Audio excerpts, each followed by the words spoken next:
What is going on, guys, and welcome back to Fight Hard, Fight Clean. Today we are talking about the aftermath of the first ever MF Duel. By the way, for those who joined the watch party last night, thank you so much. It was incredibly fun to talk to you guys, do a bunch of stuff before the event even started, watch the amazing fights. So if you popped out, thank you so much, and I can't wait to do more in the future. But to crap on the zone yet again, for a card that we only got 2 weeks notice of, it was a big success. We got some fantastic knockouts, some fantastic fights. It was just all around a good night. So we're gonna go fight by fight, break down my thoughts on what happened and what could be next for the fighters. All right, so I thought the first fight of the night was going to be Austin Duel, but apparently that was actually a post limb, which means it was going to happen after the main event. The first fight of the night we saw was Argentinian King versus Small Spartan J. Like I said in my video, this was not the fight to put the house on. It was a very close bout. I felt like AK did a really good job applying pressure, yet Jay found a great way to change angles and get out of those high pressure situations. I just wish AK would have fired off more shots. Like every time he fired a shot, even if it was on Jay's guard, his entire guard shifted. Like he had some bombs in his hands that night, but Jay was able to land more offense even if it was on AK's guard. He landed a bunch of punches, and after 4 rounds I was kind of leaning towards Jay getting the victory, but AK got the dub instead. And there were some people saying robbery and all this stuff. It was a close fight, and I don't really think this fight deserves the term robbery because AK still did well. The good news is they have both improved exponentially. For Jay's first fight back on Misfits after the knockout, he did really well. For AK, I want to see him finish the feud he had with Joey Knight. I feel like that would be a good fight to have. And for Small Spartan J, I don't think this loss should really cause him to go back to the drawing board. If anything, he should stay at the level he's at now with maybe a fight like Baby Hulk. I think those fights will be the most entertaining for the fans and will give these two fighters the best challenge. And then we flip-flop to pro boxing with Jahan Ingram. This was a hell of a fight, and Ingram's opponent gave him some trouble. It was an uppercut while Ingram was leaving the pocket, and he kind of stumbled. His legs, you could tell by his legs, he was not enjoying that moment. And they were just standing in the pocket, trading with each other, back up, trade.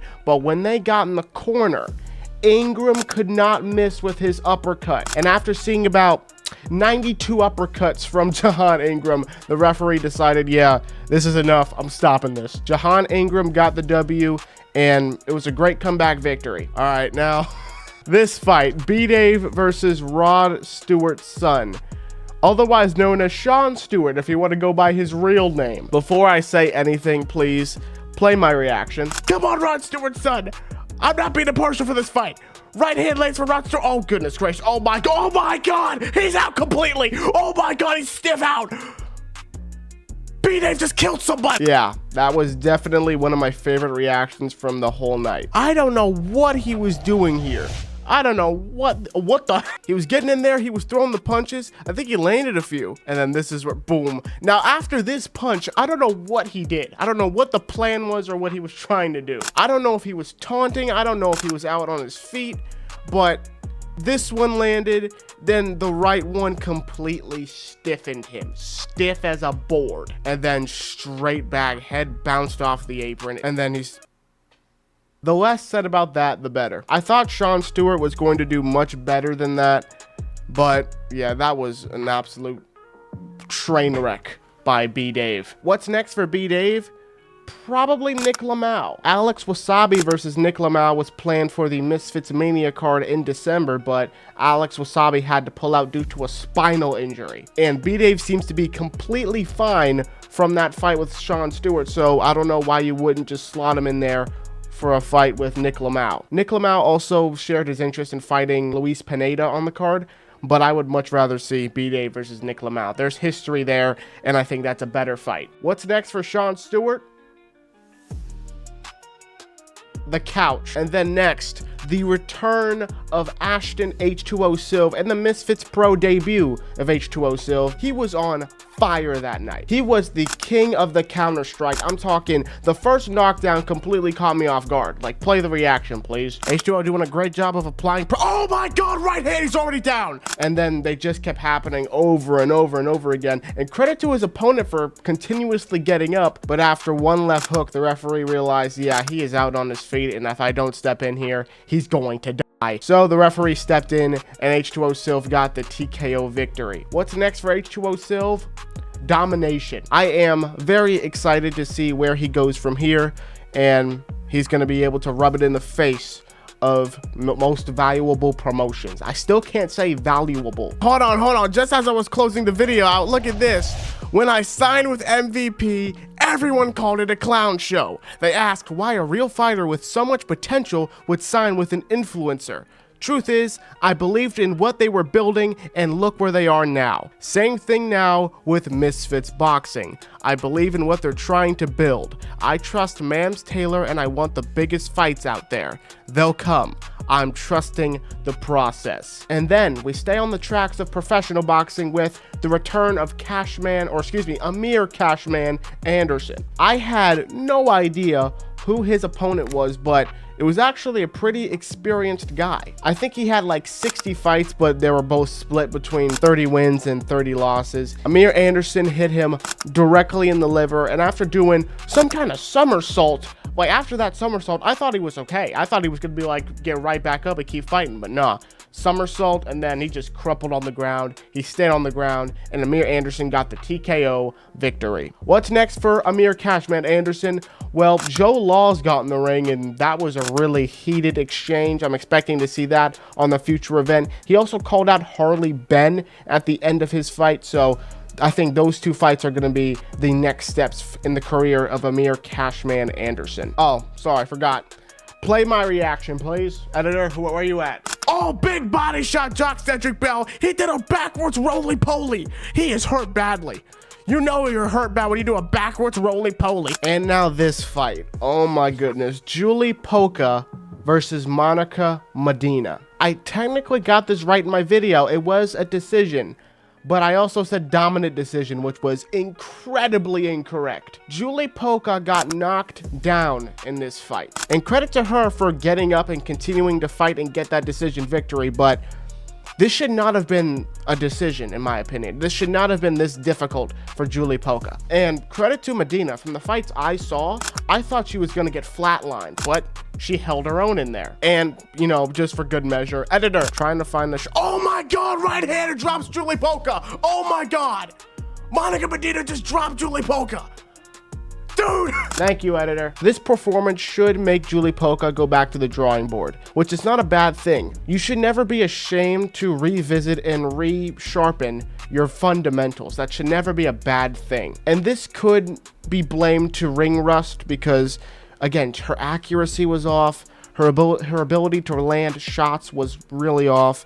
And again, she got the decision victory, but it should not have been this difficult. There was blood pouring out of her nose. She got hurt badly, and Medina was perfectly fine. Julie Polka keeps her belt, but before she fights again, I really want to see her work on the fundamentals. I said this during the watch party. You need 4 things to win a boxing fight: cardio, defense, a jab, and a right hand. Cardio to stay in the fight, defense to get away from shots, a jab to set up the shots, and then the right hand to finish the shots. You don't need the check left hooks. You don't need the overhand. You don't need the spinning back fist. You don't need those to win a fight. It's good to diversify your offense, but it's not extremely necessary. Apparently, the commentary team was talking about a possible fight with Chris Cyborg after this. Julie Polka needs at least one more fight before a fight with someone like Chris Cyborg. And then Andrei Arlovsky versus Kells. Play my reaction, please. Big overhand drops Kells. He's out cold. Oh my goodness. Kells is out. This was another violent knockout, and it was as simple as Arlovsky stayed in there. Kells got tired, and he just kept landing that overhand right all night. And it finally paid off in one of the last rounds, and he was out completely. What's next for Kells? improve your cardio. Again, work on your fundamentals. There were a couple flurries where, again, Arlovsky landed an overhand and he just kind of did that to just land a shot and, you know, deduct the overhand. Listen, the overhand already happened. You can't make up for it. And if you try to make up for it, you're going to end up getting hit again. So just shake it off. What happened, happened. Just stick to the game plan and you'll hopefully win. But he did not do that. He got tired and he got knocked out in the last round. What's next for Arlovsky? I mean, if you like Misfits, keep fighting on Misfits and just keep taking whoever Misfits and Mams feeds you. And the main event of the evening, Lil CraCra versus FoxTheG. Fox proved me wrong. I'ma say it, Fox proved me wrong. I said in my video, if he tries to outbox CraCra, it's not gonna go well for him. And I was terrified from that first round because you could see he was, no offense to Fox, he was whiffing so many shots. He was trying to go for the knockout blow for every punch, and you could see him woof, woof. CraCra landed some decent shots, but I think Fox's pressure and just unrelenting offense got him the championship victory. What's crazy is, Fox did this so quickly. Like, he could learn so much more about the sweet science, but he already has gold around his waist. And that's not a bad thing, trust me. Like I said in my video, FoxTheG is everything crossover boxing needs. He can promote, he can fight, he can talk. That's what you need in a crossover boxing world. But in his next fight, I would like to see him be a lot more selective with his shots. Make every punch have purpose. Because the last thing I want is for him to get a fight against Dean the Great. He goes for one of those sweeping uppercuts and Dean just comes over the top with an overhand counter. And honestly, I think that fight might be next for FoxTheG. I think Dean the Great versus FoxTheG for the belt will most likely be next if they don't want to go forward with Dean the Great versus Adam Saleh. I'm not gonna lie, we could also see FoxTheG versus Yodi Gang TV very, very soon. And Austin Duel got the decision victory after the main event. And after Austin Duel got the victory, Jahan Ingram got in the ring and faced off with him, and they have verbally agreed to fight. Credit to IFN, by the way. And there it was, MF Duel. What an event. Again, for a card that we only got 2 weeks notice on, this could have been so much bigger. If we would have given these guys the appropriate time to really promote and really build this event up, this could have been one of the biggest cards of the year because everybody performed on this card wonderfully. And with that being said, we are now on the road to Misfits Mania. What did you think of MF Duel? Let me know in the comments down below. And please hit the like button, hit the subscribe button. It helps me out a bunch. And as always, my friends, fight hard, fight clean, and I'll see you soon.